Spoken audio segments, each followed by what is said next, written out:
ओम इति एकाक्षरम ब्रह्म विवहारन मामनुस्मरण यह प्रियाति तदन देहम सयाति परमाम गति। मुझ ब्रह्म का केवल एक मंत्र है, नथिंग एल्स। और इसका अंतिम श्वास तक साधना करता हुआ जाता है तो ओम से मिलने वाली जो परम गति वो प्राप्त हो जाएगी। वो आपको बता दी वो ब्रह्मलोक है। ब्रह्मलोक में गए प्राणी फिर जन्म मृत्यु में, ये भी अनुतम है। 7वें अध्याय के 18वें श्लोक में स्पष्ट कर दी इसने गीता ज्ञानदाता ने कि वो मेरी साधना भी अनुत्तम है। इसलिए तो कहा कि 18वें अध्याय के 62वें श्लोक में और 15वें अध्याय के 4थे श्लोक में कि उस तत्वदर्शी संत की खोज के पश्चात परमेश्वर के उस परम पद की खोज करनी चाहिए जहां जाने के बाद साधक फिर लौटकर कभी नहीं आते। 18वें अध्याय के 62वें श्लोक में कहा कि अर्जुन तू सर्वभाव से उस परमेश्वर की शरण में जा, उसकी कृपा से ही तू परम शांति को, सनातन परम धाम को प्राप्त होगा। जब तक जन्म मृत्यु है परम शांति नहीं हो सकती। अब मान लिया कोई ब्रह्मलोक में चला गया, देवता बन गया, वो कुछ दिन तो देवता हो गया, मरते फिर गधा बन गया, बता परम शांति कहां से हुई?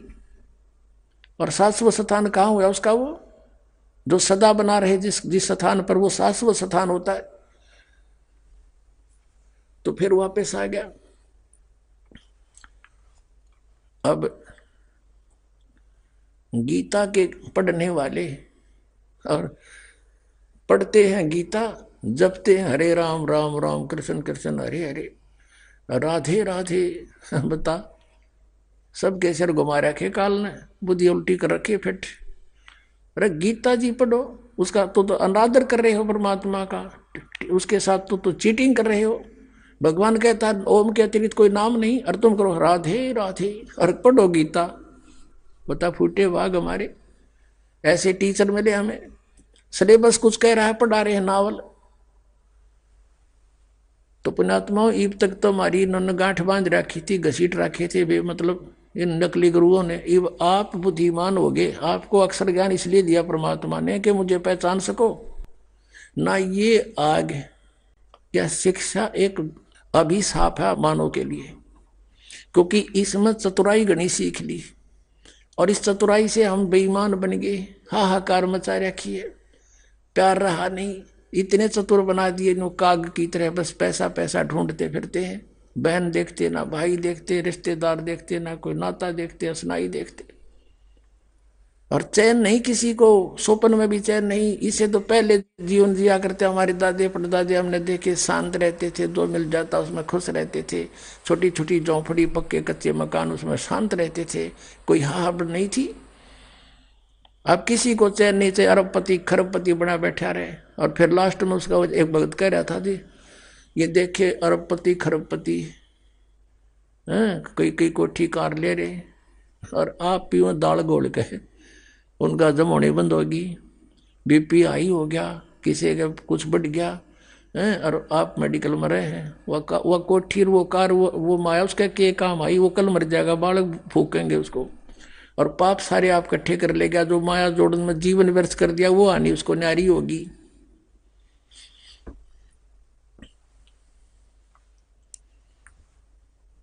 तो अब जो प्रसंग चल रहा है कि गीता ज्ञानदाता अपनी भी साधना को अनुत्तम बताता है, और इसकी भक्ति से भी चलो चलो समाप्त नहीं हो सकती, और बिन साहेब की बंदगी कहीं ठोर ठिकाना ना। तो हमने जो साधना करनी है वो कौन सी करनी है? जैसे परमात्मा का विधान है कि एक ओम नाम है ब्रह्म की साधना का, सरपुरुष का। गीता जी अध्याय नंबर 15 के श्लोक नंबर 16 और 17 में 3 पुरुष बताए, एक सरपुरुष, एक अक्षर पुरुष, एक परम अक्षर पुरुष। परम अक्षर पुरुष यानी परम अक्षर ब्रह्म, वो 8वें अध्याय के 3रे श्लोक में कहा है। गीता अध्याय नंबर 8 के श्लोक 1 में अर्जुन ने प्रश्न किया था कि आपने जो 7वें अध्याय के 29वें श्लोक में जिस तत्वब्रह्म की जानकारी दी है कि उसको जानकर प्राणी की ओर जरा मरण से छूटने का ही प्रयत्न करते हैं, संसार की किसी वस्तु की इच्छा नहीं करते, वो किम तत्वब्रह्म, उसका 8वें अध्याय के 3रे श्लोक में उत्तर दिया है कि वो परम अक्षर ब्रह्म है। तो यहाँ गीता जी अध्याय नंबर 15 के श्लोक नंबर 16 और 17 में ये 3 पुरुष कहो चाहे प्रभु कहो, तो जैसे ब्रह्म ये ज्योति निरंजन को यहाँ अभी तक कंप्लीट गॉड मान रखा था और अकल थी नहीं। अब वेदों में कहता है, यजुर्वेद अध्याय नंबर 40 के मंत्र नंबर 15 में तो कहता है मेरा ओम नाम है, और यजुर्वेद अध्याय 40 के मंत्र नंबर 17 में तुरंत कहता है एक मंत्र छोड़ के। और यजुर्वेद का 40वां अध्याय अंतिम है, लास्ट है, और इसका अंतिम मंत्र है 17वां, पूरे यजुर्वेद का लास्ट मंत्र है। उसमें निर्णय कर रखा है, ये वेद ज्ञानदाता कहता है। ये देखिएगा अपने आत्माओं, ये शिक्षा आपको इसलिए दी है कि आप भगवान को पहचान सके। और अब तक हमें लोक वेद सुना रहे थे, शास्त्र विरुद्ध साधना कर और करवा रहे थे। अब टीचर वही है जो सिलेबस से पढ़ाए, और आउट ऑफ सिलेबस जो पढ़ाता हो तो शत्रु है उन विद्यार्थियों का, उसको फिल्मी गाने याद करावे, फिल्मी तर्जों पर ये गाने गावे लेकर 8 संतों के शब्दों की। तो यहाँ ये गलत कर रहे थे सारा। अब गीता जी अध्याय नंबर 16 के श्लोक नंबर 23 में कहा कि शास्त्र विधि को त्याग कर जो मनमाना आचरण करते हैं, मनमानी पूजाएं करते हैं, मनमाने जाप जपते हैं, न तो उनको सुख हो, ना उनकी गति हो, ना उनको कोई किसी प्रकार की सिद्धि प्राप्त हो, यूजलेस। इसलिए 24वें श्लोक में कहा कि अर्जुन, इससे तेरे लिए शास्त्र ही प्रमाण है।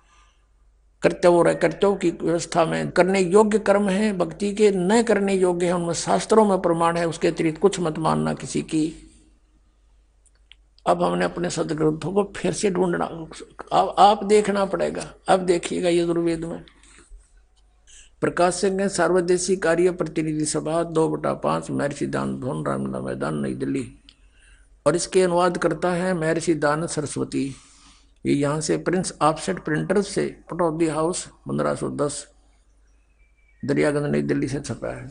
अब इसके देखना लास्ट में ये कति लास्ट आ जाता है यजुर्वेद का, और ये 15वां श्लोक है 40वें अध्याय का, 4400 अध्याय 40वां अध्याय यजुर्वेद। यहाँ देखना ये 15वां श्लोक मंत्र है, वायु अनिलम अमृतम अथिदम भस्मांतम शरीरम ओम करतो समर किलबे समर करतुम समर। 15वां श्लोक मंत्र। इस अनुवादकर्ता ने अनर्थ किए, इसको ज्ञान नहीं था। करतो हे कर्म करने वाले जीव, ये करतो समर कर्म करने वाले जीव, तो शरीर छूटते समय। अब देखो ओम, ये ब्रैकेट में संस्कृत मूल पाठ के शब्द हैं, इनका अनुवाद अलग से करता है। ये ओम करतो समर किलबे समर करतुम समर, यू मैं है करतुम समर। अब इस मत सीधा लिखा कि ओम ओम नाम का सिमरण, काम करते करते कर सिमरण कर, किलबे माने किलबलाहट के साथ, ये विशेष कसक के साथ सिमरण कर, और करतुम माने अपना परम कर्तव्य जान कर सिमरण कर। अरे ओम का सिमरण के लिए संदेश है। अरे यू क्या कहता है अनुवाद करता स्वामी जी कि हे कर्म करने वाले जीव, करतो माने कर्म करने वाले जीव का अर्थ बनता है ओम करतो समर, काम करते करते सिमरण करो ओम का। यू क्या कह रहा है, करतो हे काम करने वाले जीव, तो शरीर छूटते समय ओम इस नाम वाच्य ईश्वर को समर माने समन कर। अब नूना कहता ओम का सिमरण कर, इसे सिद्ध है कि ये ओम का सिमरण नहीं करता था महर्षि दानंद, इसका अर्थ गलत करा। ओम का सिमरण नहीं कहता कि ओम का सिमरण कर, ये कहता है जिसका ओम नाम है उस भगवान का सिमरण करे, ओम का नहीं। और किलबे यानी अपने सामर्थ्य के, ये अगर भाई इतना ही दिखाना था इसमें से। यहाँ देखो ये 40वें अध्याय का 17वां श्लोक है, वहां पर तो ब्रह्म कह रहा अपने विषय में। अब ये यहाँ क्या कह रहा है कि हे मनुष्यों, जिस ज्योत स्वरूपी रक्षक मुझ से, ये ज्योत स्वरूपी तो काल है, ब्रह्म काल है, अविनाशी यथार्थ कारण के आच्छादित मुख के तुल्य उत्तम अंग का प्रकाश किया जाता है कि ईब मैं वो एक विशेष बात बता रहा हूँ। ब्रह्म कहता है जो वह असौ माने वह प्राण व सूर्य मंडल में, पुरुष माने पूर्ण परमात्मा, पुरुष माने पूर्ण परमात्मा, यानी वेद ज्ञान दाता से अन्य है, वह पूर्ण परमात्मा है। वो तो परोक्ष है, वह परोक्ष रूप, वो छुपा हुआ है। जैसे संसार रूपी वृक्ष की जड़ परोक्ष होती है, मूल परोक्ष होते हैं, ऊपर तने से लेकर ऊपर सारा कुछ प्रत्यक्ष होता है, तो वह तो परोक्ष है, रूप है, वो तो परोक्ष रूप है। जो वह पूर्ण परमात्मा है, ये समझो, वह परोक्ष रूप है, वो तो गुप्त है, वेद कह रहे हैं ये। और युग वेद ज्ञानदाता कहता अहम मैं खम, यानी ऊपर ब्रह्मलोक में, खम माने ब्रह्मलोक में, अहम ब्रह्म खम, ये है कि अहम खम ब्रह्म, ओम खम ब्रह्म सो असौ अहम, यो अहम है। मैं ऊपर खम माने स्वर्ग में, अंतरिक्ष में रहता हूं, मैं ब्रह्म हूं, मेरा ओम नाम है। अभी अनुवाद का आगे कैसे अड़ंगा किया इसने, यहां तक तो ठीक लिख दिया कि ये वेद ज्ञानदाता ब्रह्म है। ये कह रहा कि हे मनुष्यो, जिस ज्योत स्वरूपी रक्षक मुझसे, यानी मैं काल हूं, ज्योत स्वरूपी हूं, अपने आप को रक्षक कहता है, लेकिन ये भक्षक है। अविनाशी यथार्थ कारण के आच्छादित यानी छुपे हुए जिस मुखम यानी मुख्य यानी खास परमात्मा, मुख्य अंग, उत्तम अंग का प्रकाश किया जाता है, यानी मूल, संसार रूपी वृक्ष की मूल जो है वो अंग है, उसका कहते हैं, उस मुख्य अंग का बताता हूं। जो वह पूर्ण, ये तालक पूर्ण परमात्मा है, सूर्य मंडल में यानी सतलोक में, ये समझो। और पूर्ण परमात्मा है, वह तो परोक्ष रूप है। और अहम मैं खम आकाश के तुल्य यानी अंतरिक्ष में हूँ, ब्रह्म हूँ, सब गुण कर्म स्वरूप करके अधिक हूँ। इन्होंने लिखा मैं ब्रह्म हूँ और ओम ऐसा नाम जानो, और मेरा यो ओम नाम, ये 2 बार ओम नहीं है, इसमें केवल 1 बार ओम है ओनली। ये तो अड़ंगा करने खाते लिख दिया इसने ओम। इसका ओम अड़ लिखने में भी शर्म आया इसने, क्योंकि ओम नाम जपता ही नहीं था, इसलिए तो इसकी बिरानमाटी होगा मेरा। अब कहता है सबका रक्षक दो, मैं उसका ओम ऐसा नाम जानो। ये नाम लिखते हैं भी शर्म आई से नाड़े, अगर दे कोई नो कह दान दो ओम नाम जप्या करता, या लिखना था उसका ओम नाम है। अब हमने देखना है कि वो पूर्ण परमात्मा तो ऊपर परोक्ष है, पूर्ण परमात्मा, और अहम माने मैं, और अहम खम ओम खम अहम, मेरा ओम नाम है, मैं ब्रह्म हूँ, ऊपर अंतरिक्ष में रहता हूँ। अहम माने मैं, यहाँ सो असौ अहम, वह परोक्ष रूप है, और अहम मैं ब्रह्म हूँ और आकाश में रहता हूँ, मेरा ओम नाम है। अपनात्मा इन पवित्र चारों वेदों का कोड वर्डों में संक्षिप्त है गीता जी। गीता जी के 4थे अध्याय में कहा कि तत्वदर्शी संतों की खोज कर, और वही इस यजुर्वेद में कह रखा है 40वें अध्याय के 10 से लेकर 13 तक। फिर दिखाता हूं थोड़ा सा। अपनात्मा आप नए सिरे तो पढ़ाई पढ़नी पड़ेगी, ये ऐसे नहीं कि आए मना नाम दे दिया तुम जपन लाग जाओ, कोई बका दे, वहां कुछ नहीं है, तुम फिर 2 दिन में सुख हो जाएगा, फिर भाग जाओ, फिर वहीं काल के जाल में। ये ठीक नहीं, दास नहीं चाहता आपको फिर ऐसे बर्बाद होने दूं। ये यजुर्वेद वही तत्वारी से अध्याय 40वां, यहां देखो 10वें श्लोक से, ये 10वां है 40वें अध्याय का, 40वें अध्याय का 10वां। हे मनुष्यों, जैसे हम लोग, अब धीरा नाम का अर्थ है तत्वदर्शी संत, इसको किसी तरह डिफाइन कर लेंगे। धीरा नाम माने तत्वदर्शी संत, मेधावी योगी विद्वानों से, क्योंकि यो योग ने मैं तो देता इसलिए अनुवाद अपने हिसाब से कर दिया।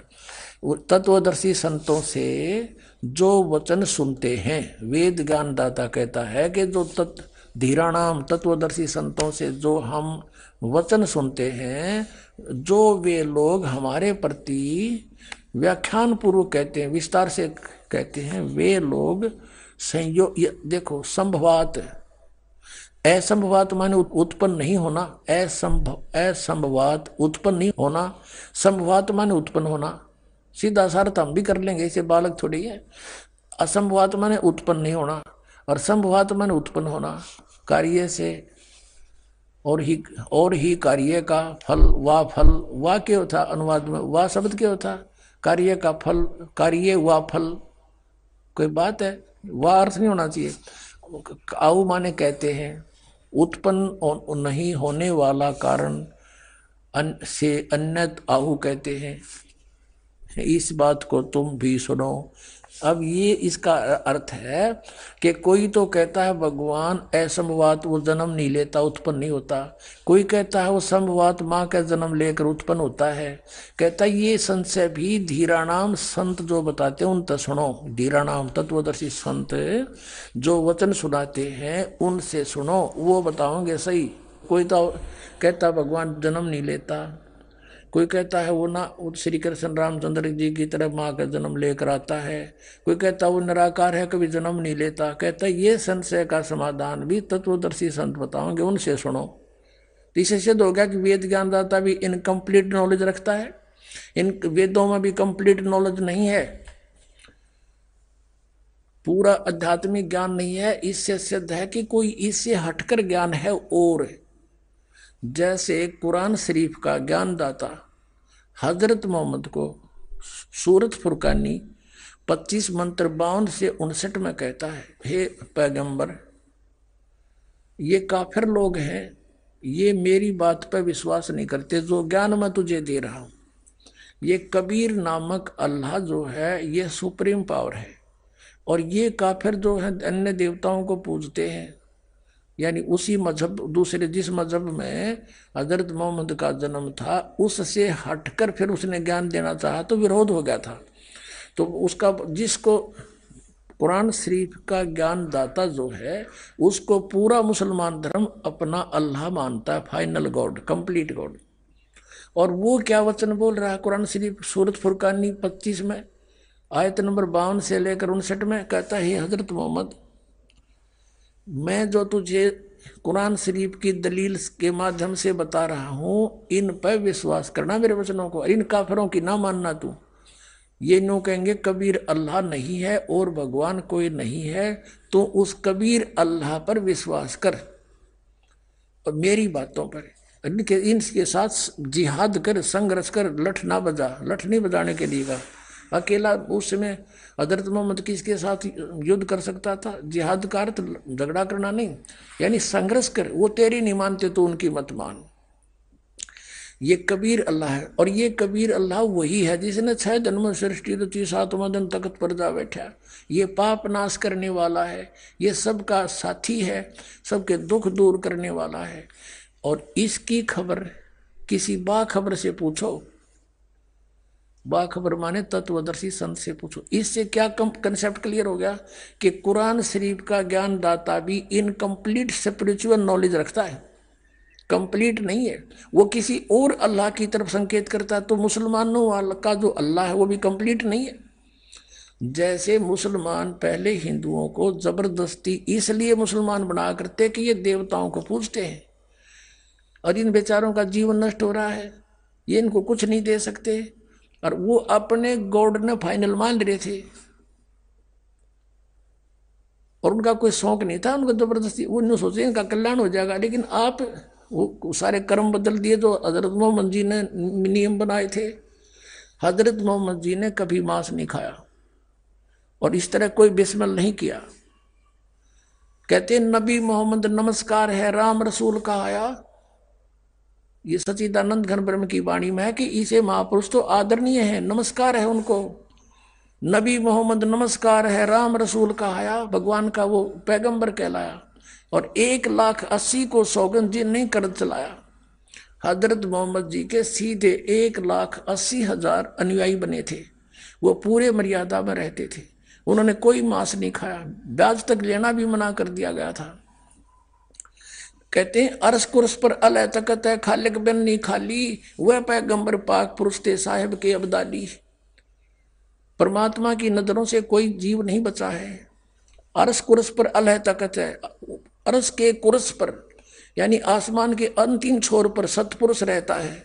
और खालिक बिन नहीं खाली, उस खालिक बिना उस सृष्टि के रचनहार के नजरों से कुछ भी बचा नहीं है। और वो पैगंबर पाक पुरुष थे साहिब के अब्दाली, वो तो पुण्य आत्मा थी जिनकी आड़ में तुम आज मांस मिट्टी खाने लग गए हो। वो तो पवित्र आत्मा थी, उस परमात्मा के अब्दाली माने कृपा पात्र थे। अब जैसे पवित्र सिख धर्म में, ये तभी 500 550 वर्ष पुराना है, इनके किसी भी महापुरुष ने उस ग्रंथ साहिब में कहीं यह नहीं लिखा तुम मांस खा लो। अरे सिख धर्म में देख लो, इन मुसलमानों को भी माफ कर दिया मांस खाने में। ये कोई आड़ नहीं रही, बताओ। और कुछ दिनों में लिखने लग जाएंगे साढ़े गुरु भी खांदे सी। फिर तुम जब गुरु जी नहीं खांदे सी, तुम क्यों खांदे हो? अपने आत्मा। और मुसलमान धर्म तो 1400-1300 वर्ष पुराना हो गया, इसमें या बिजली गिरनी थी। अब हिंदू धर्म के लोग मुसलमानों को बुरा नहीं मानना करते, ये मांस खाते हैं, इसलिए इनसे हेट करते थे। अरे मुसलमान आज हिंदू मुसलमानों को फेल कर चुके हैं। अब ये भक्त गए थे हमारे साथ सेवक नेपाल देश में, और नेपाल देश पूरा राष्ट्र हिंदू राष्ट्र है। अन्यों कहते जी वो हमारा चाय पीना गंवारा हो गया वहां पर। हम चाय भी नो देख कर पीवे कोई मांस वाला, तो अब चाय भी पीने के लिए अंडे मांस नो लटके रहते हैं वहां पर, सभी मांसाहारी हो गए वहां हिंदू। तो भाई ये बिना ज्ञान के अज्ञानता के कारण हम इतने गिर गए सतर हमारा। तो कहने का दास का तात्पर्य यह है कि वेद ज्ञान में जो आपने समझा कि वो परमात्मा जो वेद ज्ञान देने वाला अल्लाह खुदा गॉड राम है, ब्रह्म है, वो कहता है वो परमात्मा तो प्रोक्ष है, वो तो छुपा हुआ है, ऊपर है, सतलोक में रहता है। और वही कुरान शरीफ का ज्ञान दाता कह रहा है धर्मोमंद को कि वो परमात्मा जिसने 6 दिन में सृष्टि रची 7वें दिन तख्त पर जा बैठा, उसकी खबर किसी बाखबर से पूछ लो, मैं नहीं जानता इति सिद्धम। फिर इन मुसलमानों का ज्ञान भी इनकम्प्लीट है। तो कहने का भाव ये है कि अभी तक जो भी हम कर रहे थे उद्देश्य यही था कि हम ठीक कर रहे हैं। कोई कहे हमारा राम बड़ा है, कोई कहे खुदाई रे, कोई कहे ईसा मसीह बड़ा है, कोई कहे हमारा राम बड़ा है, कोई कहे खुदाई रे, कोई कहे ईसा मसीह बड़ा है, ये बाटा रहे लगाई रे। किन्हों क्या करते, कोई तो कहा हमारा राम बड़ा, कोई ने कहना हमारा खुदा बड़ा, दूसरे कहते ईसा मसीह बड़ा। कहते ये तो बांटे बैठे भगवान को, और जो भगवान बड़ा उसका पता नहीं लगा अभी तक। तो अब लग गया, अब संभालो उस जीवन को, बर्बाद ना होने दो और लगो मालिक के चरणों में। देखो कितना आनंद आता है।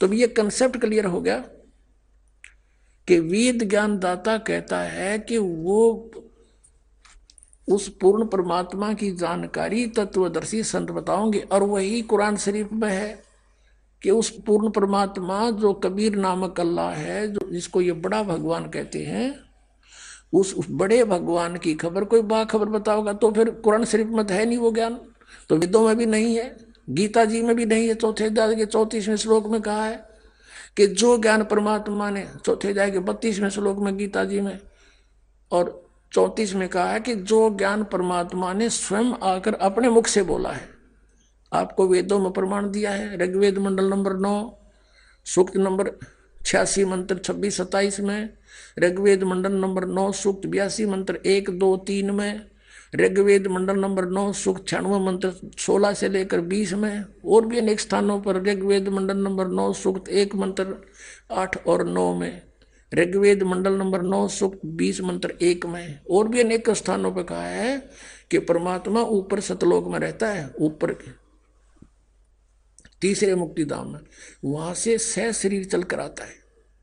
और यहाँ फिर 3 सतिथि में आता है। एक सतिथि में सतलोक में रहता है, मनुष्य दृश्य है, करोड़ सूर्य मिला दे करोड़ चंद्रमा ऐसा उसका एक रोमकूप का प्रकाश है, इससे भी अधिक है। और दूसरा एक प्रत्येक युग में शिशु रूप धारण करके आता है, और उसमें यह भी प्रमाण दिया 8वें ऋग्वेद मंडल नंबर 9 सूक्त नंबर 1 मंत्र 9 में कि जब वो शिशु रूप धार करके परमात्मा आता है, वो कुंवारी गाय से दूध, उसके दूध की परवरिश होती है, कुंवारी गाय दूध देती है। तो ये लीला कबीर परमेश्वर जब आए थे बालक रूप धार के, उस समय 25 दिन के हो गए थे, उन्होंने कोई जलपान नहीं किया। मुंह बोली माता चिंतित हो गई थी, तब शिवलोक से आए थे, शिवपुरी परमात्मा की प्रेरणा से एक साधु रूप बना के। और फिर कबीर साहब ने उसको कहा था कि आप ऐसे ऐसे कहो इनको। तब कबीर साहब ने बातें की 25 दिन के बालक ने। तब एक कुंवारी गाय मंगवाई गई थी और कबीर साहब ने कहा था, शिव जी तू इसकी कमर पर हाथ मार दे, थपकी मार, इसको आशीर्वाद दे। आशीर्वाद देते उसमें दूध चलने लग गया। फिर उस गाय से कबीर परमात्मा की परिवर्ष हुई थी। तो वो परमात्मा